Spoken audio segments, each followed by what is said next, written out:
So వెయిట్‌తో పాటు over activity are ఎక్కువగా స్ట్రెయినస్ activities మెట్లు ఎక్కడము, హ్మ్. హై ఇంపాక్ట్ యాక్టివిటీస్ ఆడడం.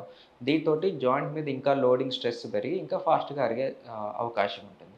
సో ఈ 50% ట్రీట్మెంట్ అంతా joint strengthening, physiotherapy exercises and counter protective medications, weight reduction. Okay.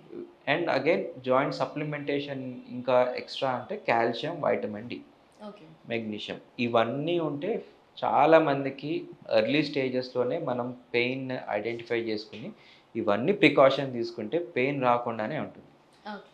So, మిగిలిన వాళ్ళకి ఎలాగా హ్మ్. ట్రీట్మెంట్ అవును. అనేది. హ్మ్. So, ఒకటేందంటే knee replacement. ఓకే. ఒక 60, 65 ఇయర్స్ ఉన్న వాళ్ళకి చాలా అరిగింది. గ్రేడ్ 4 నీ ఆర్థరైటిస్ ఉంది. అంటే ఎక్స్‌రేలో 4 స్టేజెస్ ఉంటాయి. 1, 2, 3, 4. ఓకే. ఫోర్త్ స్టేజ్‌లో ఉన్నారు. మోకాళ్ళు మొత్తం అరిగిపోయి జాయింట్ మీద జాయింట్ వచ్చింది. జాయింట్ షేప్ మారింది. దొడ్డికాలు అంటాం. వంగడం. అవును. నడకలో చాలా ఇబ్బంది పడ్డం. రెస్టింగ్ పెయిన్ ఉంటే వాళ్ళకి బెస్ట్ నీ జాయింట్ రీప్లేస్‌మెంట్.